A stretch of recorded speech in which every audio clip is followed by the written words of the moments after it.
The moment the crystal turns black in my hand, 700 people start laughing at once. I'm on my knees on a stage in front of the entire capital, blood still dripping from my palm where the origin stone cut it open, and the only thing the crystal shows above my head is nothing. No flame, no blade. No glow. Just a flat, dead gray light that every single person in this square has been trained since birth to recognize. Hollow vessel, the cursed class.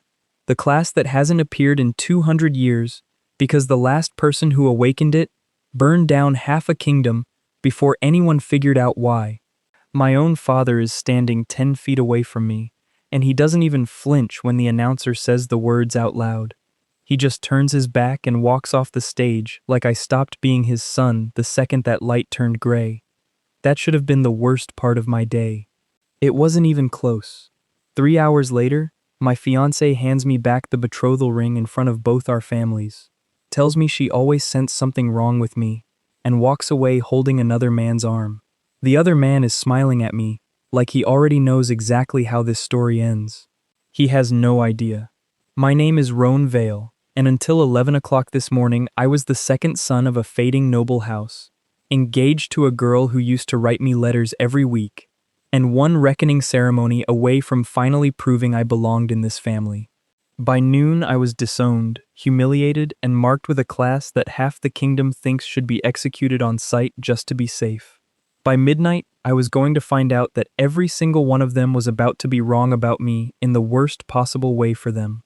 The kingdom of Threnhall runs on one simple rule, and every child learns it before they learn to read. At 17, you stand in front of the origin stone. It reads your soul, and it hands you a class. Your class decides everything after that. Your job, your marriage prospects, your rank in the army, whether nobles bow to you or spit on you. Warlord, Stormcaller, Blade Saint, Ashborn. The higher your class, the higher your ceiling. Most people top out low and spend their whole lives there, because every class has a wall built into it. A level it simply cannot pass no matter how hard you train. Hollow Vessel doesn't get a wall. It doesn't get anything. No skills. No stat growth the origin stone can even measure. Every scanner in the kingdom reads a Hollow Vessel as a flat 0. Permanently. Forever. Which is exactly why 2 centuries ago the last one was hunted down by an entire army and burned in the street. I didn't know any of that history yet. I only knew my father's face when he looked at the gray light, and I knew it was the last time he was ever going to look at me like I was worth looking at. Here's the part nobody in that square understood, and the part I barely understood myself for the first few days. A hollow vessel doesn't get skills because it was never built to make them. It was built to take them. The first time it happens, I don't even realize what's going on. I'm 3 days into being nobody, kicked out of the family estate, dumped into the lowest bunk of a sanitation corps barracks where they send classless failures to die quietly clearing weak monster nests under the city so nobody important has to smell them. The guard captain assigned to babysit us hates me on sight. Turns out he used to work for House Calbrin, the family my ex-fiancée just got engaged into. And turns out somebody up top wants me to have an accident down in the tunnels before I embarrass anyone by staying alive too long. He swings a training blade at my head hard enough to actually kill me. That's the plan, and it's not subtle about it. I don't dodge in time. I don't have the speed for it. I've got nothing, remember? I'm a flat 0 on every scanner in the kingdom. The blade connects, and then something in my chest opens like a mouth and swallows. The pain hits first, a burn that starts where the blade touched my skin and spreads down into my bones like fire poured into a mold. Then the burn turns into something else entirely, information, movement, a technique dropping into my hands like it was always mine. I catch his second swing barehanded. I shouldn't be able to do that. I do it anyway. He looks at me like I just grew a second head. That's my footwork, he says. And for 1 second, I watch a grown man who was about to murder me suddenly look genuinely afraid. I don't understand it yet either. But I understand enough to know I'm not supposed to let him see my face right now. So I let my knees buckle, and I fall like the hit actually landed. He buys it. Barely. That night, alone in the tunnels, I try it on purpose. I picture the footwork he used, the exact shift of weight from heel to ball, and my body just does it. Perfectly. Better than his, if I'm honest. Because whatever's inside me didn't just copy the movement, it refined it, sharpened it, cut off everything wasteful about it. Old Bastion, the groundskeeper who's the only person in the sanitation corps barracks who still talks to me like I'm human, finds me practicing at 3 in the morning and goes pale as a sheet. He's the only person left alive in this kingdom who was around during the last ashfall 200 years ago. And he's the only one who tells me the truth nobody else will. Boy, he says, put that away before somebody sees you move like that. A hollow vessel doesn't get given power, it steals it. Every hit that lands on you, every spell that grazes you, it gets eaten, and it gets stronger every time it happens. He grips my shoulder hard enough to hurt. And the Ashen Choir has killed every single person who's ever shown a hunger like that, because the last one who fed it long enough didn't stop it strong. He stopped at unstoppable. That's the first time I hear the name Ashen Choir. It will not be the last. I ask him why I've never heard any of this in 17 years of lessons on class theory. He laughs, and it's not a happy sound. Because they buried it, he says. A weapon nobody remembers to fear is a weapon nobody prepares for. I decide right there, in a filthy tunnel at 3 in the morning, that I'm done being afraid of what I am. Everyone already thinks I'm nothing. Nothing doesn't get watched. Nothing doesn't get suspected. Nothing gets to grow in the dark while the whole kingdom looks the other way. So I let them. For the next 2 weeks, I volunteer for every mission nobody else wants. Deep tunnel clearing, nest sweeps, the jobs where sanitation corps recruits sometimes just don't come back, and command doesn't ask questions because nobody important is going to miss a hollow vessel reject. Every claw that grazes me, I keep. Every fang that catches skin, I keep. A crawling nest beast down in the 4th tunnel gets one bite in before I put it down, and that night I wake up able to taste poison in the air 3 seconds before it would have touched my lungs. I didn't know that was even a skill until it saved my life. The other recruits start whispering that I'm cursed in a new way now. The guy who keeps volunteering for suicide missions and keeps coming back without a scratch. Old Bastion tells me to slow down. I tell him I can't. Every day I stay weak is a day my family's decision to throw me away stays the right one, and I am done proving people right. I should mention, my old fiancé's new fiancé has a name, and it's Dorian Calbren, and he's the golden heir of the single strongest noble house in Threnhall. He awakened Warlord at the Reckoning, the class every noble family prays for, and he has spent his entire life being told he's the best thing that's ever happened to this kingdom. He also has never once, in his life, been told no. 3 weeks after the Reckoning, Dorian finds out I'm still alive down in the tunnels, and he doesn't like it. Word gets to him that the cursed reject, who used to be engaged to his fiancée, is somehow surviving missions that kill trained soldiers, and instead of being curious, he decides it's an insult. So he does what golden heirs do. He turns it into a public spectacle. The autumn exhibition happens every year in the capital arena, broadcast across every origin stone relay in the kingdom, nobles and commoners alike watching from crystal screens in every district. It's where rising classes show off in front of everyone who matters. Dorian requests, publicly, that the sanitation corps' resident hollow vessel be added to the undercard as a demonstration bout. Everyone knows what that means. It means public execution, with an audience, dressed up as sport. I could refuse. Old Bastion begs me to refuse. But I already know something he doesn't. I've been keeping score in secret for 3 weeks, and the thing living inside my chest has gotten hungry for exactly this kind of fight. I say yes. The morning of the exhibition, my father sends a single letter. It says my presence in the arena reflects poorly on the family name, and that I should withdraw for everyone's sake, his especially. I burn it in the barracks stove without reading past the second line. Celine Marrow finds me in the arena tunnels an hour before the match. She's an academy overseer, quiet, sharp-eyed, the kind of person who watches a room instead of talking in it, and she's the only official at the exhibition who bothered to look at my sanitation corps mission logs before today. You've cleared 11 nests. That should have taken a 5-man team, she says, not as an accusation, just as a fact laid on the table between us. Either your reports are lying, or you are. I tell her the reports are accurate. She studies my face for a long moment, and something shifts behind her eyes. Not suspicion exactly, more like a puzzle piece sliding halfway into place. Then be careful in there, she says. Dorian isn't planning an exhibition. I've seen his private training logs. He's planning a kill, and he's going to make it look like an accident in front of 40,000 witnesses. That's the moment I stop thinking of this as a fight I have to survive, and start thinking of it as the first real meal I've had in 3 weeks. The arena floor is packed dirt and old blood, and the crowd noise when I walk out is the ugliest sound I've ever heard. 40,000 people laughing at a dead man walking. Dorian steps out to actual cheering, golden armor catching the light like he was born to be looked at, and gives me a smile that says he's already decided how long this is going to take. Try to make it interesting, he says, loud enough for the front rows to hear. I'd hate for people to think I killed something that couldn't fight back. I don't answer him. I've learned that silence unsettles people who are used to being feared out loud. The bell rings, and Dorian doesn't wait.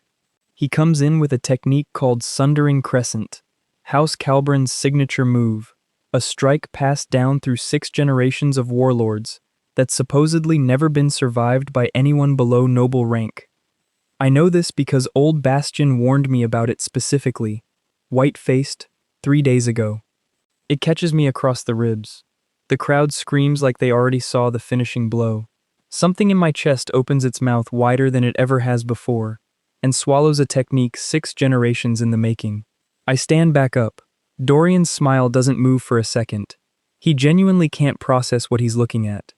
Then it curdles into something uglier, and he comes at me again, faster this time, angrier, because a warlord heir doesn't get to be confused in front of 40,000 people without it costing him something. I let him hit me twice more before I move. The third time Sundering Crescent comes down, I meet it with the exact same technique, refined, sharper, everything wasteful about his family's 6 generations of training, cut away by whatever lives inside me, and I stop his blade a foot from my own throat with my bare hand. The arena goes dead silent. 40,000 people, and you could hear a single held breath. That's impossible, Dorian says. And for the first time in his golden, charmed life, I watch fear crack through the surface of his face. That technique is bloodlocked. You can't. I already did, I say, and I let go of his blade, and I step back, because I am not finished feeding, and I am absolutely not going to let him see how much more I still have. I could end the match right there. I choose not to. I let him land 2 more hits, take 2 more techniques into whatever's growing in my chest, and then I go down on the arena floor, like his last strike finally broke me, staying just still enough, just convincingly enough, that the referee calls it in his favor. Dorian wins. The crowd cheers his name. Nobody in that arena understands they just watched me get stronger, not weaker, with every single hit that landed. Nobody except Celine, standing at the tunnel entrance with her arms crossed, watching me get carried out on a stretcher I don't actually need, wearing an expression that tells me she counted every technique I absorbed, and didn't buy the ending for 1 second. Nobody except the man in the gray robe sitting in the highest, quietest section of the arena, who hasn't cheered once, who has spent the entire match writing something small and precise into a black leather notebook, and who is now watching me get carried away with the focused, patient stillness of a hunter who has just found exactly what he came looking for. I find out later his notebook has a symbol stitched into the cover, a broken circle wrapped in ash-gray thread, the mark of the Ashen Choir. 2 days after the exhibition, the real disaster hits, and it has nothing to do with me at first. Award failure in the arena's East Foundation, the same arena still packed with dignitaries for the closing ceremony, lets something through that was never supposed to reach the surface. A Ranka breach beast, the kind the capital hasn't seen in 30 years, tears up through the packed dirt floor in front of the entire closing crowd, and every trained warlord, stormcaller, and blade saint in that arena suddenly discovers their class ceilings mean absolutely nothing against something this far above their level. Dorian tries Sundering Crescent on it. It doesn't even slow down. People are screaming, running, trampling each other toward exits that are already jammed, and Celine is pinned under a collapsed support beam 20 feet from the beast's next strike, and I am standing in the evacuation tunnel, with old Bastion's voice in my head, telling me every single hit I take makes me more dangerous, and telling me exactly what that's supposed to mean about what happens if I stop holding back. I stop holding back. I go through the smoke and the collapsing stands with everything 3 weeks of secret feeding built inside me, and for the first time in my life, nothing about my own body feels like a wall. I take the beast's opening strike on purpose, and it hands me something I didn't have 30 seconds ago. A reed on its own weak point, buried right where its hide splits for its breathing gill. Information no scanner in this kingdom could have given me, because the beast itself just handed it over the second its claw touched my skin. I put it down in 4 moves. Smoke and collapsed stone hide most of what happens from the panicking crowd, but not all of it, and not from everyone. Celine sees it happen from 6 feet away, close enough to know exactly whose hand pulled her out from under that beam, a half second before the final blow would have landed on both of us. Dorian, buried under rubble with a broken arm, sees enough to recognize the shape of his own family's stolen technique finishing the kill, and in the highest, emptiest section of the collapsing arena, the man in the gray robe closes his notebook, stands up without any urgency at all, and starts walking calmly toward the nearest exit, already done watching. By the time the dust settles and the rescue crews arrive, I'm back in the tunnels, quiet, unremarkable. The hollow vessel reject nobody thinks to check on. My family sends a letter within the hour, the first one in 3 weeks that isn't asking me to disappear. Suddenly they've always believed in me. Suddenly there's a place for me at the family table again. I burn that letter too. Celine finds me that night in the barracks, and this time she doesn't ask questions dressed as small talk. I know what you are, she says quietly, and I know what's hunting people who are what you are. You don't have long before they stop watching and start moving. I ask her how she knows any of it. She tells me her mentor, the woman who trained her at the academy, died 8 years ago clearing a case file that had a broken gray circle stitched into the cover, the same symbol I saw in that stranger's notebook, the mark of the Ashen Choir, an order whose entire purpose is finding people like me before we grow into something they can't stop. They don't arrest hollow vessels, she says. They erase them, quietly, before anyone finds out what happened. I ask her why she's telling me this, instead of reporting me herself. She doesn't answer right away. When she finally does, her voice is lower, harder to read. Because I watched you pull me out from under that beam, instead of finishing your feed on the beast alone, she says. And because I think whoever decided 200 years ago that this class only ends in fire, never actually asked what it could become if somebody chose different. That's when the knock comes at the barracks door. 3 slow, deliberate knocks, the kind that isn't asking permission. I open it to a man in a gray robe, with a broken circle stitched in ash-gray thread over his heart, the same notebook tucked under his arm, and the calmest, most terrible smile I've ever seen on a stranger's face. Roan Vale, he says, like he's known my name a lot longer than 3 weeks. The Ashen Choir has been waiting 200 years for someone to feed a hollow vessel this fast. I have to admit, I didn't expect to find you quite this soon. Behind him, down the tunnel, I can already hear more footsteps, more than one set, closing in slow and unhurried, like men who have done this exact thing before and have never once needed to rush.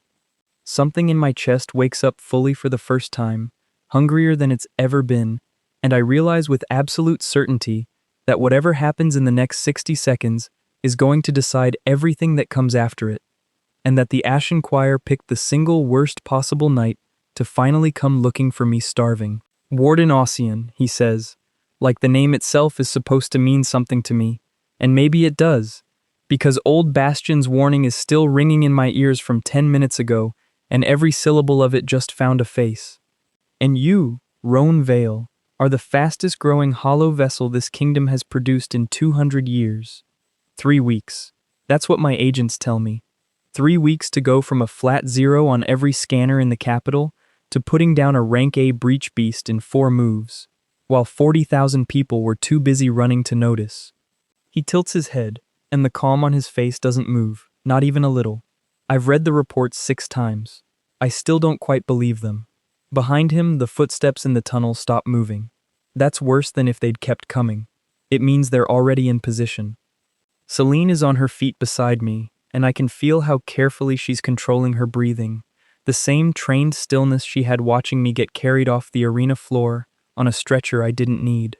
"This is Academy housing," she says, and her voice doesn't shake, but it's close. "You have no jurisdiction to—" "I have every jurisdiction," Ossian says, not unkindly, which is somehow worse than if he'd snapped at her. "The Ashen Choir's charter predates the Academy by 140 years, Overseer Marrow. I could have you removed from this doorway with a word. I'd rather not. I find shouting tiresome, and tonight isn't a night for it." His eyes come back to me, and something in my chest tightens like a fist closing around a coal. "May I come in, Roan? I promise you this conversation goes better sitting down than it does with 3 of my enforcers filling this doorway behind me. Here's the thing nobody tells you about being hunted for 3 weeks straight. You start to know the difference between a threat that wants you dead in the next 10 seconds and a threat that wants something else first. Ossian's voice doesn't have the first kind of hunger in it. It has the second kind. The patient kind. The kind that already thinks it's won and is just deciding how to collect. I don't move out of the doorway. Say what you came to say from there. Something flickers behind his eyes. Not anger, more like mild approval. The way a teacher looks at a student who gave an answer they weren't quite expecting. "Fair enough." He folds his hands in front of him, notebook still tucked under one arm, and for a second he looks less like a hunter and more like a man reading from a report he's memorized. "The Ashen Choir has one standing order regarding hollow vessels, unchanged for 2 centuries. Locate, contain, eliminate. In that order, without deviation, without exception." He lets that sit for a breath. "I am not here tonight to eliminate you." The words land wrong. Too easy, too clean. Old Bastion's voice is still in my head. They don't arrest hollow vessels. They erase them, quietly, before anyone finds out what happened. And this man is standing in my doorway, telling me the opposite like it's a kindness. "That's not what I heard about your order," I say. "Because what you heard is 200 years old, and I am telling you what's true tonight." Ossian steps half a pace closer, and I feel Celine tense beside me like a drawn wire. "You are not a feral vessel, Roan. You are a controlled one. I watched you take Sundering Crescent 3 times in that arena, and choose, every single time, not to end the fight when you clearly could have. I watched you pull Overseer Marrow out from under a support beam a half second before a rank A breach beast would have killed you both, when the smarter, colder choice would have been to finish your feed on the beast alone and let her take the hit." His voice doesn't rise. It doesn't need to. A feral vessel doesn't make choices like that. A feral vessel doesn't have anything left inside it to choose with. What I'm looking at right now is something the choir hasn't seen in 200 years, and my orders don't actually have a category for it. Great. The thought comes automatic, dry, the same voice I've been narrating my own disaster of a life with for 3 weeks now. I'm too well behaved to be executed on schedule. That's a new one. "So what happens instead?" I say. "Instead tonight, I'm offering you a test." Ossian says it the way another man might offer a drink. One controlled bout, inside a sealed containment chamber the choir has used exactly 4 times in 200 years, against an enforcer strong enough to give my superiors real data instead of a stretcher-side rumor from an arena crowd. If the test confirms what I already believe, that you can be bound, not broken, the choir will offer you a place inside our structure instead of a grave outside it. Controlled, monitored, useful, alive. His eyes don't blink. If the test suggests otherwise, my orders revert to standing protocol, and there won't be a 5th conversation like this one. Celine's hand closes around my forearm, quick, hard, a warning disguised as a grip. "Don't," she says under her breath. "Meant only for me." Bound doesn't mean protected. I've read what's left of the case files. Bound means owned. I don't answer her out loud. I don't have to. 3 weeks ago, I'd have taken any offer that ended with someone else deciding I was worth keeping alive. 3 weeks ago, I didn't have anything to lose by saying yes to a cage, because I already thought I was living in one. That's not true anymore. and some part of me is furious at Ossian for standing in my doorway, acting like he's the first person tonight to offer me a kindness, with a price tag hidden underneath it. My father did that. My fiancée did that. I know exactly what it looks like now when someone hands me a rope and calls it rescue. Ossian hears her anyway. Of course he does. Overseer Marrow isn't wrong to be cautious, he says, mild as ever. She's simply working from an incomplete file. Most people are. He looks past both of us into the barracks room, at the narrow cot, the cracked stove, the poverty of the whole miserable life I've been living for 3 weeks, and something almost like pity crosses his face before he files it away. You have until dawn to decide, Roan. Refuse the test, and the enforcers behind me stop being patient. Accept it, and you get exactly what you've never had in your life. A room where being what you are isn't a death sentence. He pauses at the doorway's edge, one boot already turning to leave. One more thing, so we understand each other clearly tonight. That's when I hear it.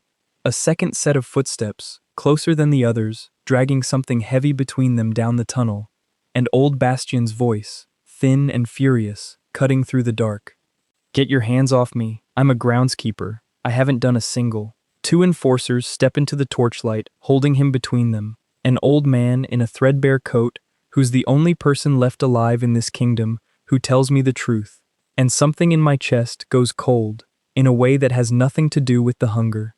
Insurance, Ossian says, watching my face with open interest, like he's cataloging exactly which muscle moves first, in case dawn arrives and you're still deciding whether a test is worth the risk. Cooperate, and he's returned to you unharmed the moment the results come in. Refuse, or run, or do anything foolish before then. He doesn't finish the sentence. He doesn't need to, and that's when the real problem started. You don't touch him, I say, and my voice comes out lower than I meant it to, lower than I've ever heard it come out of my own mouth. And for the first time since the man in the gray robe knocked on this door, I watch him actually hesitate. I have no intention of hurting an old man for sport, Ossian says, and for once, there's a flicker of something that might almost be honesty in it. He's leverage, Roan, not a target. The distinction matters more than you think right now. He nods once, and the enforcers start pulling Bastion back down the tunnel, and the old man's eyes find mine over his shoulder, and he doesn't look afraid for himself. He looks afraid for me, which is somehow so much worse. Boy, he calls back, voice cracking, don't you dare let them see everything. You hear me, don't you? And then he's gone, swallowed by the dark of the tunnel, and Ossian is still standing in my doorway, with his hands folded like none of it cost him anything at all. Dawn, he says again, gently, like he's the reasonable one in this conversation. The testing chamber is 3 levels beneath the choir's south garrison.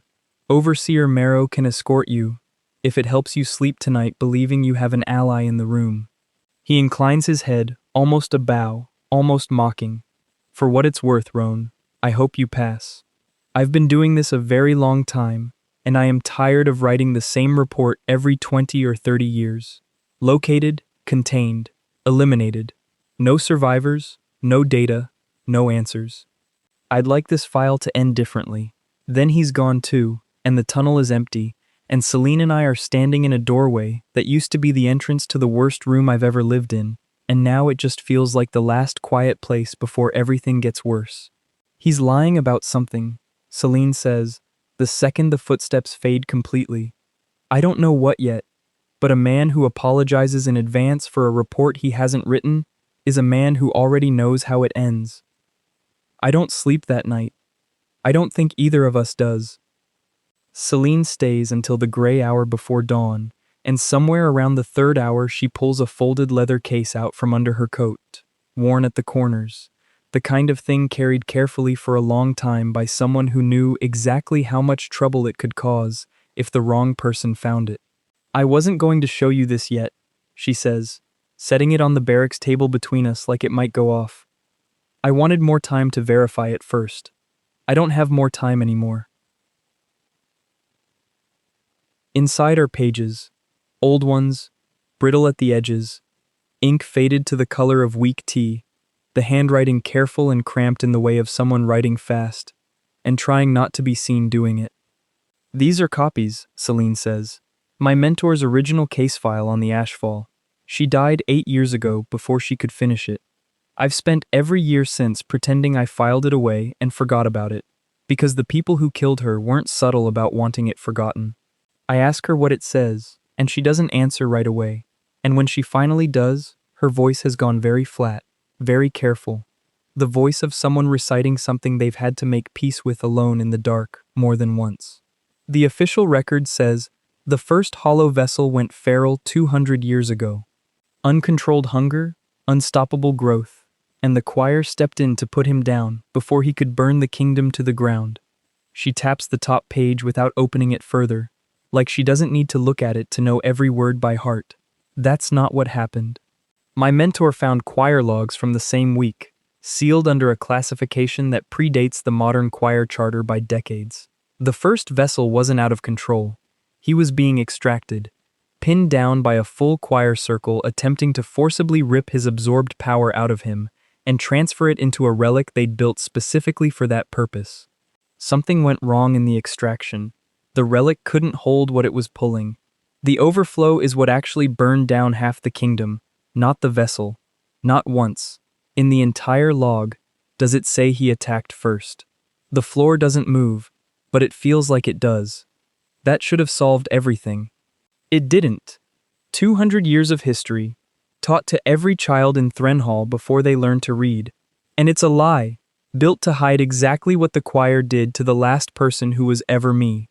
I stare at the top page without reaching for it, like touching it might make it more real than it already is. 200 years of lessons, drilled into every child in this kingdom before they learn their letters. The crystal, the class, the wall built into every ceiling, and underneath all of it, holding the whole system up, one story everybody agreed never to question. The last vessel went feral. The choir saved us. I believed it too, right up until 11 days ago, the same as everyone else standing in that arena crowd laughing at a dead man walking. Why, is the only word I manage. Because a monster that goes feral on its own justifies the standing order, Celine says. Locate, contain, eliminate, no hesitation, no second chances, and nobody ever has to ask uncomfortable questions about what the choir was actually trying to do to him first. A weapon they broke trying to steal is a story that ends their charter overnight. A monster they stopped is a story that lets them keep hunting people like you for another 2 centuries. Her jaw sets. That's what Ossian's test is, Roan. I'd bet my academy seat on it. It's not a test of whether you're dangerous. It's a test of whether you can be extracted cleanly this time. Whether 200 years of practice finally got the process right. Great. Just great. I ask her, very quietly, what happens to the person being extracted from when the process goes right instead of wrong? She doesn't answer that one either. She doesn't have to. The silence does it for her. We reach the South Garrison an hour before dawn, and the building doesn't look like anything from the outside. Gray stone, narrow windows, the kind of unremarkable government face every ministry in the capital wears. But the second the doors close behind us, the air changes, cold in a way that has nothing to do with temperature. Old, the kind of old that's been carefully maintained instead of allowed to decay, which is somehow more unsettling than ruin would be. Ossian meets us 3 levels down, in a corridor lined with sealed iron doors, each one marked with the same broken circle, wrapped in ash-gray thread, I saw stitched into his notebook. Punctual, he says, sounding almost pleased. That's a good sign, for what it's worth. Feral things don't keep appointments. The testing chamber is a circular room cut straight into old stone, 30 feet across, walls scored with faint runework that hums at a pitch just low enough to feel in my teeth rather than hear with my ears. Celine isn't allowed past the observation window set into one wall. Ossian is very polite about it and very firm, and there's nothing either of us can do about the 4 enforcers who make sure of it. Through the glass, I watch her face go tight and furious and helpless all at once, and I make myself a promise right there that whatever happens in this room, I'm walking back out of it. The enforcer waiting for me in the center of the chamber doesn't introduce himself right away. He's older than Ossian, built like something carved rather than born, with a face that's forgotten how to look surprised a long time ago and never bothered relearning. When he finally speaks, his voice comes out low and unhurried, a man who has never once needed to raise it to be obeyed. Torvin Drask, he says. Senior Enforcer, 11 years. I've put down 2 hollow vessels in my career, back when the standing order was simpler. He rolls one shoulder, a slow, deliberate warm-up, the kind of gesture that isn't really about loosening muscle at all. This is not an exhibition duel, boy. Nobody in this room is holding back on your account, and if the pattern from your last 2 fights repeats itself, you are about to learn exactly how much of a mercy that arena crowd's ignorance actually was. Note to self, I think, and even now, even here, some stubborn, dry piece of me can't help it. These people really don't understand what feeding someone does to me. Ossian's voice crackles in from somewhere overhead, calm and clinical. Begin whenever you're ready, Enforcer Drask. Full output. I want clean data, not a slow bleed. Drask doesn't wait for the echo of that sentence to finish. He comes in fast, faster than Dorian ever moved, faster than the guard captain who tried to kill me on my first night in this kingdom's most miserable barracks. And the technique he opens with isn't anything I've ever felt before. A spiraling strike that splits into 3 afterimages a half-second before impact, so that by the time my eyes catch up to which one is real, it's already too late to dodge the first hit. It catches me across the shoulder. Pain floods down my arm like fire poured into a mold. Exactly the way it always does. Exactly the way it always does. Exactly the way it always does. The very first time 3 weeks ago in a tunnel with a training blade. Except this time the thing swallowing it doesn't stop at information. This time it swallows a choir-grade technique built by an order 200 years deep in refining exactly how to kill things like me, and I feel my own body rewrite the strike before Drask has even finished his follow-through, cutting away everything wasteful about it, the same way it always does, the same way it will keep doing for as long as I let it eat. I stand back up. Drask's expression doesn't change, but something behind his eyes recalibrates, fast. The look of a man updating a threat assessment in real time. Interesting, he says, and comes again. The second exchange is worse. He's not testing me anymore, he's committing. Full weight, full speed. A technique with a name I don't know yet, that opens the floor beneath my feet in a spiral of gray light, meant to disorient a target's footing mid-strike. It catches my leg. I go down hard, knee cracking against old stone, and for one long second the pain is just pain, ordinary and blinding and mine. Then the hunger opens wider than it ever has, wider than the arena, wider than the breach beast, and swallows the footing technique whole. I understand it the instant it lands inside me, not just the shape of it, the cost of it, the specific way a choir enforcer trains for a decade to be able to open a floor like that without opening one under his own feet by mistake. My leg stops hurting mid-collapse. I catch myself on the same broken footing that was supposed to be my ending, and I use it, his own trick, spun back at him a half-second after he threw it, and the ground opens under Drask's boots instead of mine.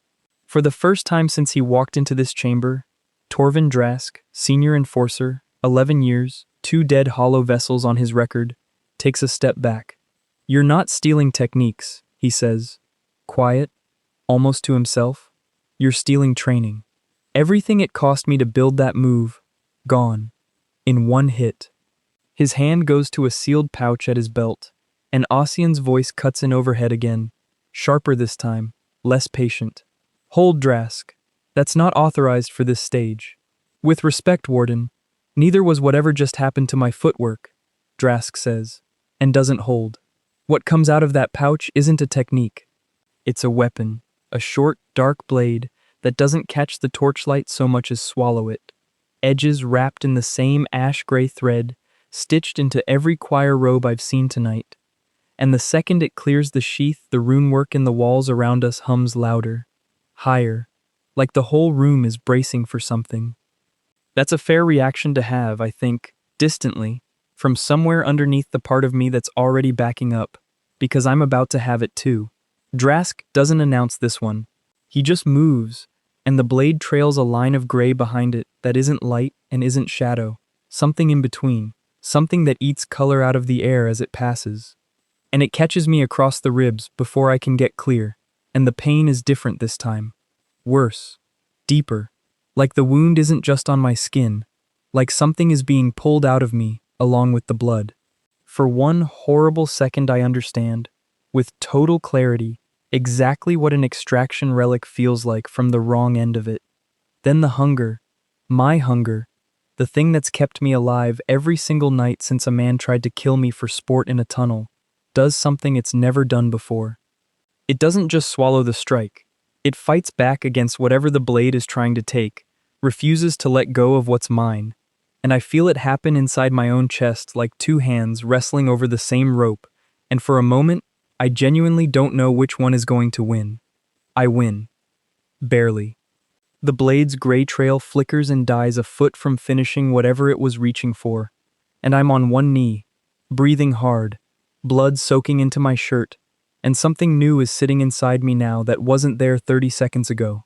Not just Drask's footwork, not just his spiraling strike, but a raw, ugly understanding of exactly how the choir has spent 2 centuries learning to unmake people like me. Should have seen that coming. Old Bastion's voice again, from 3 weeks ago, from a lifetime ago.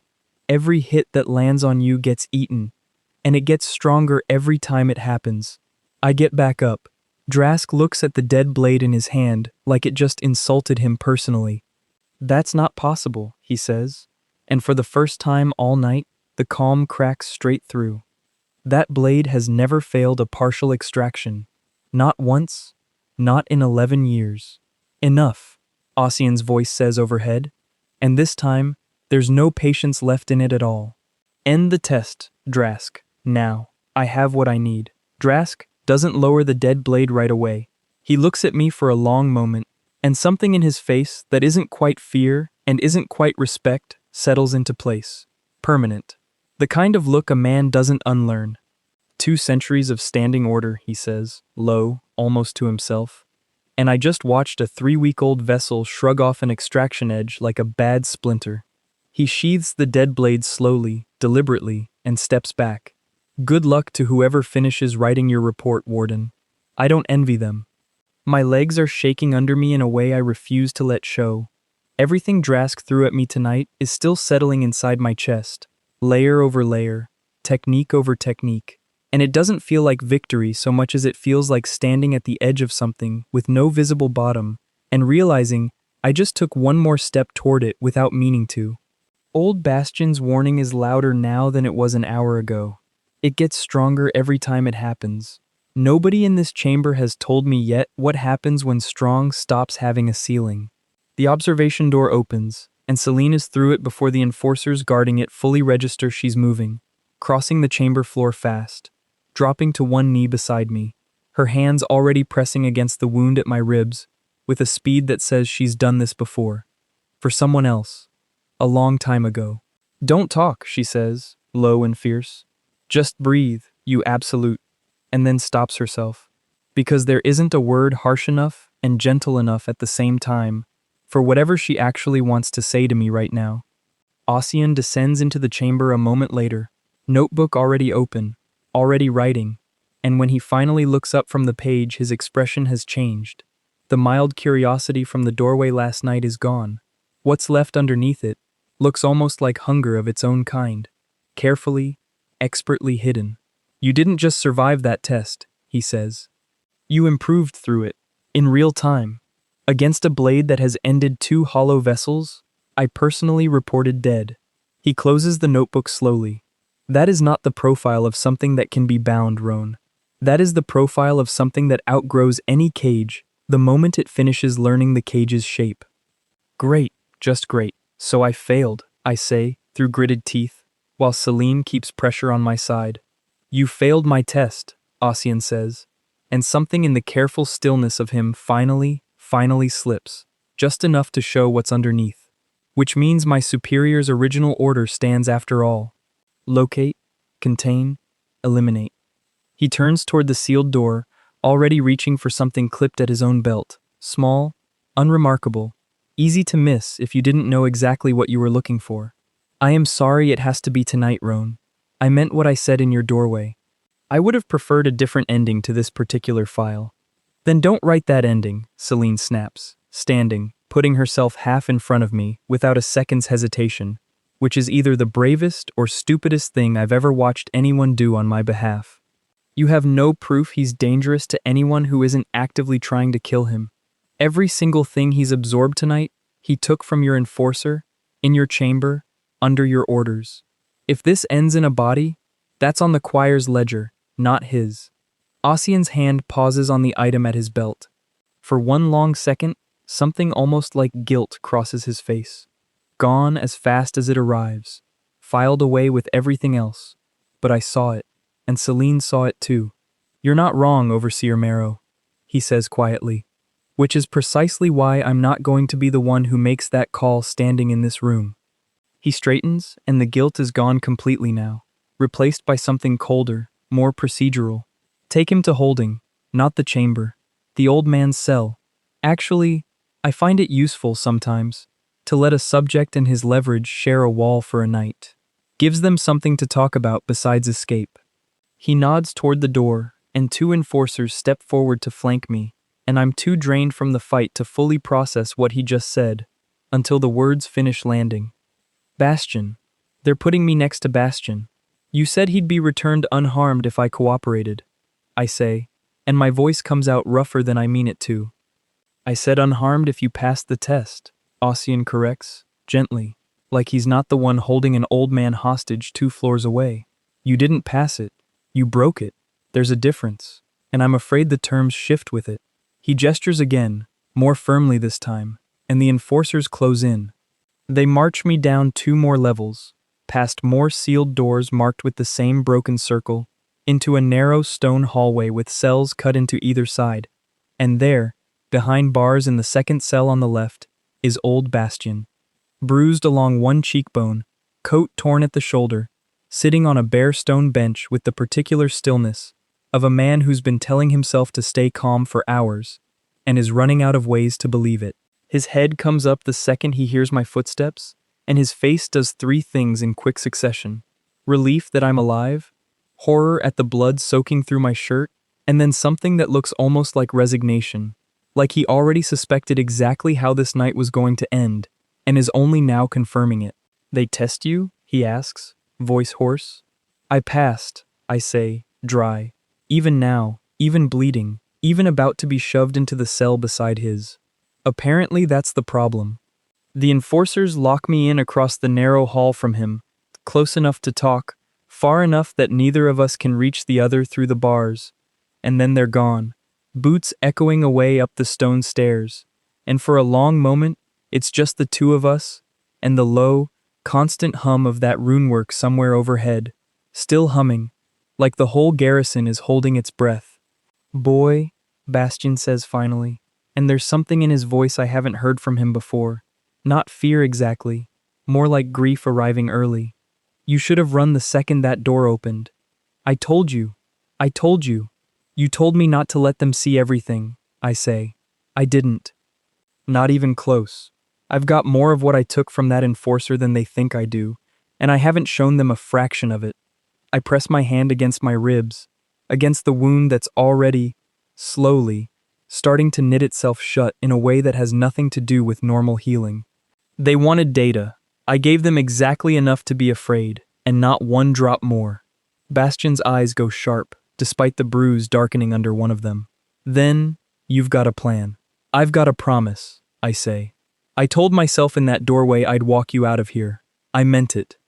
I look down the empty hallway, at the stairs the enforcers just climbed, at the sealed doors marked with that broken circle every 15 feet, at 200 years of the choir's practiced, patient cruelty built into every stone of this place. The only question is how many of them I have to go through to make good on it. Bastion's voice drops lower, urgent now, leaning as close to the bars as his chains allow. Listen to me. You don't understand what you'd be doing. Every hit you take makes you stronger, yes. But every hit you give while you're this deep in a feed. He stops, swallows, forces the rest of it out anyway, because he's the only person left who still tells me the truth, even when it costs him. 200 years ago, the first vessel didn't lose control fighting his enemies. He lost control the moment he stopped holding back on purpose. Because once the hunger's fed enough to feel unafraid, it doesn't know how to stop asking for more. If you break out of this cell by force, if you let it all the way off the leash tonight, I don't know what walks out of that stairwell. I don't know if it's still you. Every word of it lands somewhere true, somewhere I don't want to look at directly. I think about Sundering Crescent, 6 generations of it living inside my chest right now, alongside Drask's footwork and his spiraling strike, and the dead ache of that extraction blade. I think about how much more there might be underneath all of it, waiting, patient, the same way Ossian was patient in my doorway last night.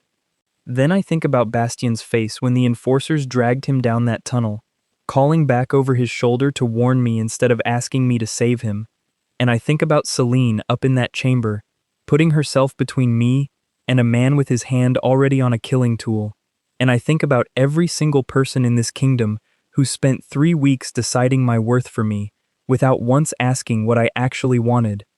I'm done being afraid of what I am.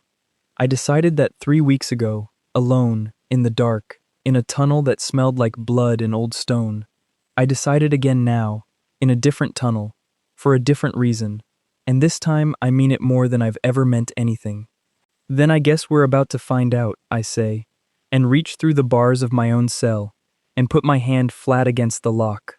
It's an old lock, choir forged, layered with the same rune work humming through every wall in this place, meant to hold prisoners who don't have anywhere near what's currently sitting inside my chest. I don't pick it, I don't need to. I feed it my hand and let the hunger do what it's been doing for 3 weeks straight, and for one strange, silent second I feel the lock's own resistance, its own stubborn refusal, exactly the way I felt Drask's dead extraction blade fighting to keep hold of what it was pulling out of me. I win that fight too. The lock doesn't just open, it comes apart in my hand, and in the half second before the metal finishes falling, I understand, with total unwanted clarity, exactly how it was built to hold something like me, and exactly why it can't anymore. Bastian's face, across the hall, goes very still. "Oh boy," he says softly. There it is. I don't answer him. I cross the hall and break the lock on his cell the same way, cleaner this time, faster, already learning, and pull him up by the arm before the enforcers upstairs have any reason yet to suspect their prisoners aren't exactly where they left them. We move quiet, I tell him. Up the west stair, not the one they brought us down. If we're lucky, we're gone before. The alarm cuts me off before I finish the sentence. A low, rising tone that vibrates through the stone itself, and somewhere above us, I hear boots, a lot of them, moving fast, and Ossian's voice, distant but sharp, cutting through the noise. Seal the lower levels, now. So much for lucky. Bastian grips my arm, harder than I expect from an old man, harder than his bruised, exhausted body should be able to manage. Then don't sneak, he says. And there's something fierce and final in his voice. The voice of a man who's already made his peace with whatever happens next. Get me out the way you actually can. Stop holding back for my sake. I've watched you do it twice tonight already, and I won't watch you do it a third time, while I'm the reason you're dying slow, instead of living free. I look at him, this stubborn, dying slow, truth-telling old man, who's the only person in this entire kingdom who never once flinched at what I am, and something in my chest that's been careful, controlled, deliberately restrained through every single fight since that first swing of a training blade 3 weeks ago. Finally, fully, let's go. The hallway floods with gray light that isn't fire and isn't lightning and isn't anything the origin stone has a name for, pouring off my skin in slow, coiling waves, and I feel every single technique I've fed on for 3 weeks.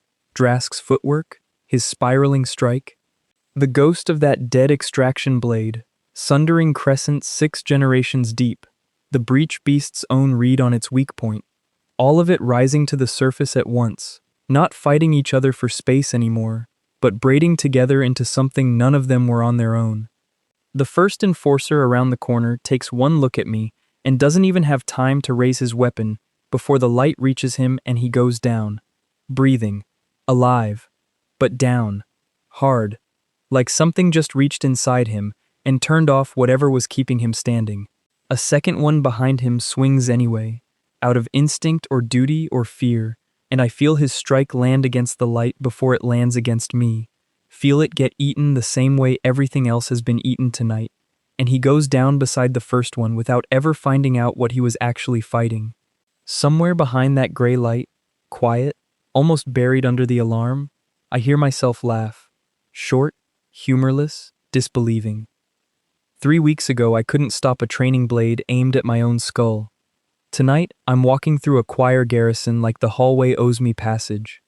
I don't know yet whether that's supposed to feel like triumph or warning. Right now it just feels like momentum, and momentum is the only thing keeping me upright. Bastion, behind me, makes a small, strangled sound that isn't quite fear and isn't quite awe. I don't stop to explain it to him. I don't fully understand it myself yet. I only know that for the first time since a crystal turned black in my hand in front of the entire capital, nothing about my own body feels like a wall, and every enforcer standing between us and the West Stair is about to learn exactly what 200 years of careful, patient hunting missed about what a hollow vessel actually becomes once it stops apologizing for existing. We're 3 turns from the stairwell, gray light still pouring off me, 4 enforcers already down behind us, and not getting back up anytime soon, when Ossian steps out from the corridor ahead, alone, calm, notebook nowhere in sight now, both hands empty and open in front of him, like a man greeting weather instead of a threat. "Stop," he says, quiet, and somehow it carries over the alarm, over the light, over everything. "Please, before this becomes something neither of us can walk back from." "You had all night to be reasonable," I say, and my own voice sounds strange to me now, layered, like something underneath it is speaking along. "You chose leverage instead." He doesn't reach for a weapon. He just stands there, hands open, and for one unguarded second, the mask of calm patience slips completely. And what's underneath it isn't malice at all. It's something closer to grief. I have spent 11 years hunting things like you, Roan, and I have written the same closing line on every report. Contained, no survivors. I told myself last night I wanted this file to end differently, and I meant it. And then I watched you break my best enforcer's extraction edge like it was nothing, and I panicked. And I reverted to 2 centuries of habit, instead of trusting what I actually believed about you. That is my failure. Not yours. His hands stay open, but you need to understand what you're doing right now, because I don't think you do yet. I'm walking him out of here, I say, nodding at Bastion, gray light still coiling off my shoulders, still hungry, still climbing. That's all I'm doing. That's not all you're doing. Ossian's voice drops, careful, almost gentle, the way you'd talk someone down from a ledge. You are standing in the one facility in this entire kingdom that was built with exactly this scenario in mind. This garrison isn't just a holding site, Roan. It's a containment ward constructed on the exact spot where the last ashfall was finally stopped, 200 years ago, and it has one piece of equipment sealed 3 floors above us that has never once been activated since that day, because activating it has always meant admitting the standing order failed to work before it could be used. His eyes find mine, steady, sorrowful, absolutely certain of what he's about to say. You are about 6 seconds away from being dangerous enough that I no longer have a choice about whether to reach for it. Somewhere above us, faint through layers of old stone, I hear something shift.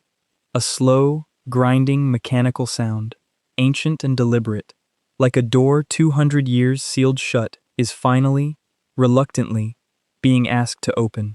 Ossian hears it too. His face goes pale in a way that has nothing to do with fear of me, and everything to do with fear of what he's apparently just set in motion without meaning to. That's not me, he says, quiet, urgent, turning toward the sound. I haven't given that order. I haven't reached for anything. He looks back at me, and for the first time all night, Warden Ossian, senior officer of an order 200 years deep and patient, practiced cruelty, looks genuinely, completely afraid. Someone else in this garrison just activated the kill order relic without my authorization. And Roan, that relic has never woken up for anyone but the last vessel it was built to end. The grinding sound stops. The alarm doesn't. And somewhere above us, in the sudden ringing silence where that ancient mechanism finishes opening, something exhales, slow, vast, and impossibly old, like it's been waiting 200 years for exactly this moment to finally wake all the way up.